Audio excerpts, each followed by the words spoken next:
I have a question for, is it Treva or Treva? Treva, Hayden, and Stephen, you all three mentioned in your opening statements as a reason why you're running, this thing that we're hearing over and over about down here, they've got the money and they're using it, we're all getting taxed, and here are these areas that need it the most. I'm just curious to see what is it that you think is the primary thing about the regions that you feel are underrepresented, whether it's kids, whether it's minorities. They don't vote. Nobody votes. It's 49 state for voter turnout, and they're not getting represented because nobody's voting. And you have to believe in democracy that if indeed they were engaged and they were to be made to go vote, that we would see different people on the council. But the fact is the apathy is pretty thick, you know. Janda ran a, hey, I'll drive you to the polls. Crickets. How do you get people excited? This is a time where we're seeing the country get excited.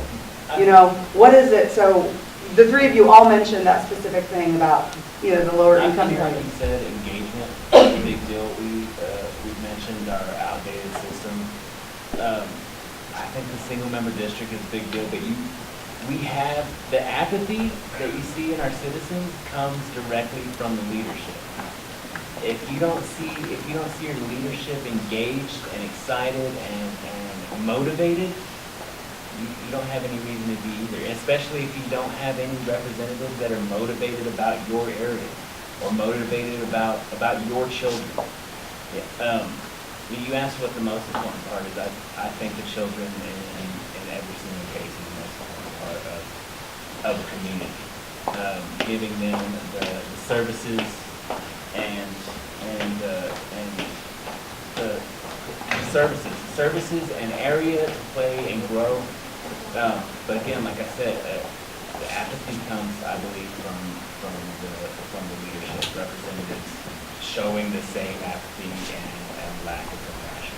Well, I think the core of what the problem is, you have at-large elections with a tiny council that won't represent you. You have candidates that aren't going to represent you, and you have minimal voter turnout, and the voter turnout is in one side of town. It's going to breed apathy because people are like, well, the people that win never represent me anyways. What am I going to vote for? Where's the candidate that's going to represent me? And it's an endless cycle where one-sided politics breeds apathy because people don't feel represented, they don't feel a need to go vote, and it makes them indifferent. And the cycle will continue. It's just a trickle down from an overall problem. So if one side of town is doing better than the other, the at-large elections are going to be the primary cause of it. They're going to have somebody run that's going to represent that part of town, and that's going to be their main objective. So is attorney going to keep breeding this?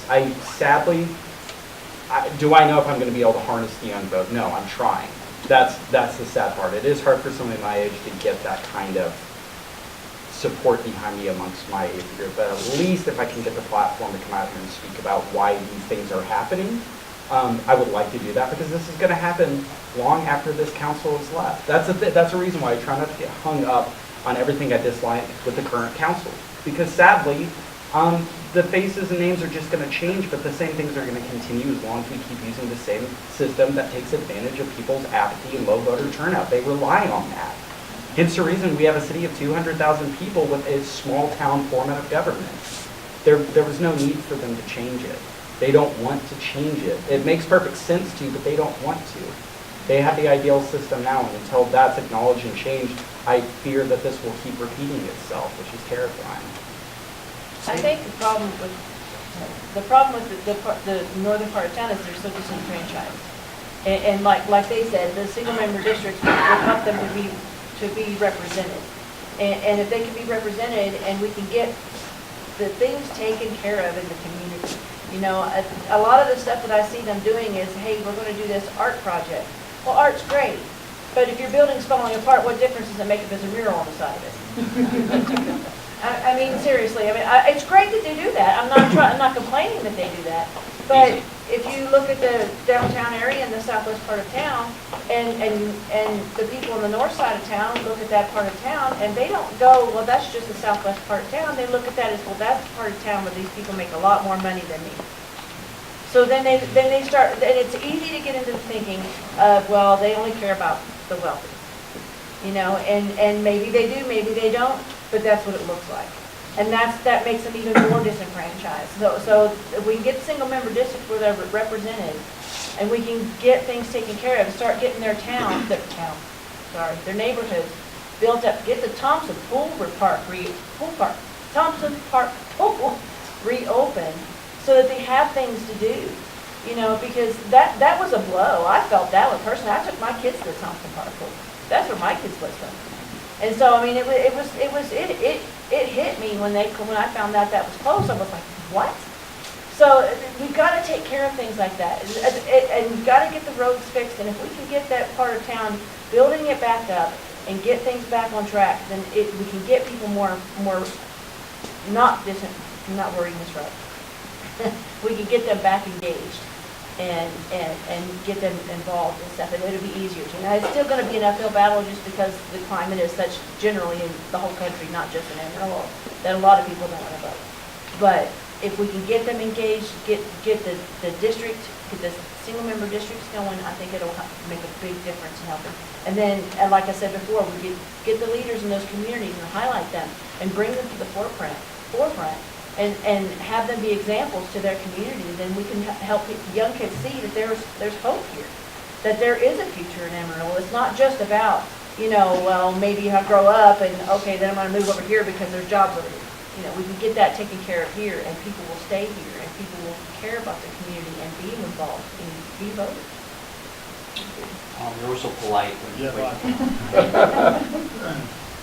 but one of the main questions they ask is, who can afford to participate anyway? When you start looking at the people that we have in office, all of those people are self-sustaining people until you go ahead and until you get the single-member district. Until you get the caps for campaign finance where people can't be just given so much if they go whichever way they vote. Until you actually change those elections to periods where elections are going to super sell people to go ahead and get out. Until you start paying council members, who can afford to participate? And demand what's going on, to know and have openness about what's going on with all the money. I don't think this is an accident. It's kind of by design. It's not an accident. We as a community need to go ahead and we need to demand these things. And until we demand these things and try and get out there and we push that envelope and try and move this forward, it's never going to happen. And that's why it takes 3 people to be changed on that council to actually get any kind of consideration. You change 3 people, then they'll say, well, we're interested in this. You heard everybody that was an incumbent up here last time say, well, I'd be open to that. Well, would you really? Because, I was thinking that for everything that they said. Well, I'm interested. I'd like to hear more about that. No, you wouldn't. Why did you take public comment out? Why do you say every time when you come to a Northside meeting, say, well, we're bound by the Open Meetings Act, we can't talk about that.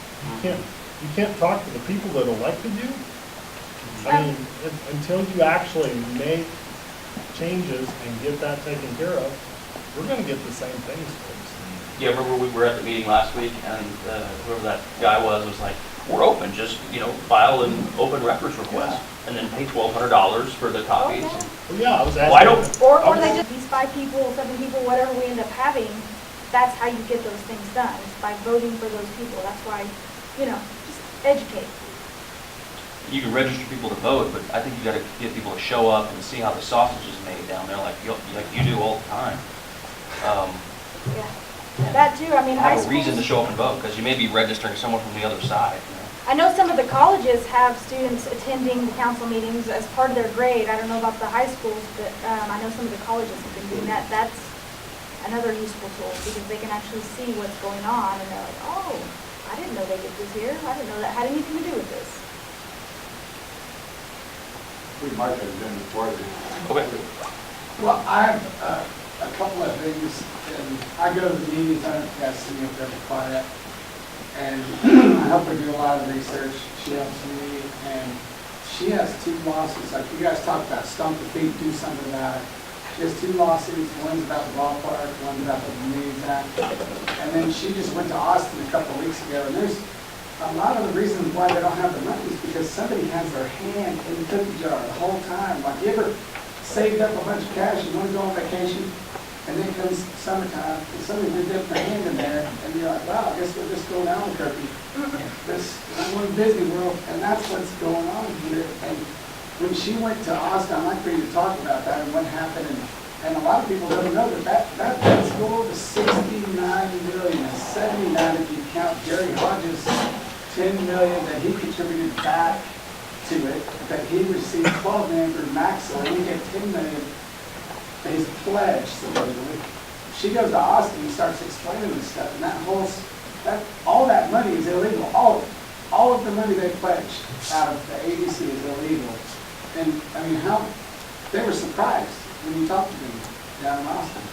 Yeah, I mean, I did go down to Austin. I went down there to mainly advocate for the tax reform, for the property tax cap, for the rollback rate. And I found while I was there, I actually already knew this just from hearing our council speak about, the property tax cap, and they just really were kind of dancing around it, but you could absolutely tell that they were just totally against it. And so that bothered me, and I thought, well, why are they going to go to Austin on our tax dollars to lobby basically against this tax reform that would help the citizens of Amarillo? It doesn't limit the government necessarily. It just puts that cap on there so that when that ceiling is met, they have to get approval from the taxpayers. And there's nothing wrong with that. It is our taxes. We should be able to decide that.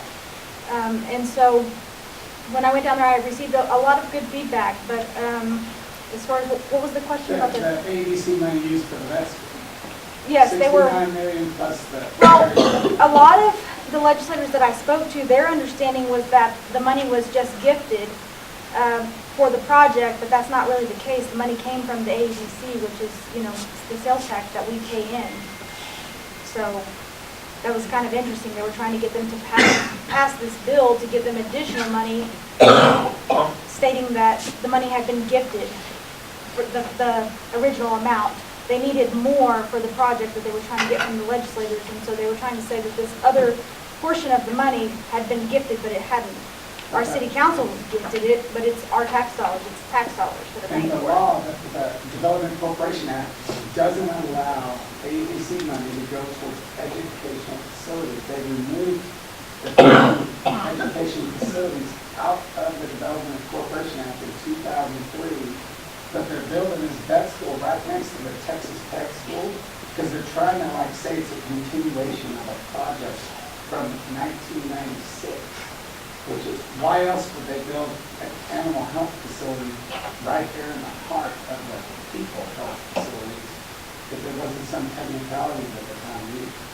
The truth of the matter is all of this is fine and good, and I hate to keep going back to it, but if we don't change the council, if we don't change at least 3 places, we're just going to get the same thing that we've gotten over and over and over again. And so the nuts and bolts are all the same, Yep. but Lawsuits in front of judges that are part of the system don't always get you where you need to go, Right. so and you got to change the system. but we've just got to totally upset the cart and change it. And that happens with all of y'all. All of y'all are the ones that actually change the system. Y'all are going to be the ones that go out and engage and change the community, change the faces. Pick somebody up here. It doesn't make any difference to you. But just pick somebody and push that person's stuff, because at the end of it, that might be the person that actually saves some of your tax dollars. And if we don't make a change, if we don't get 3 new people in there at least, we don't have any change. But with 3 new people, we have a fight.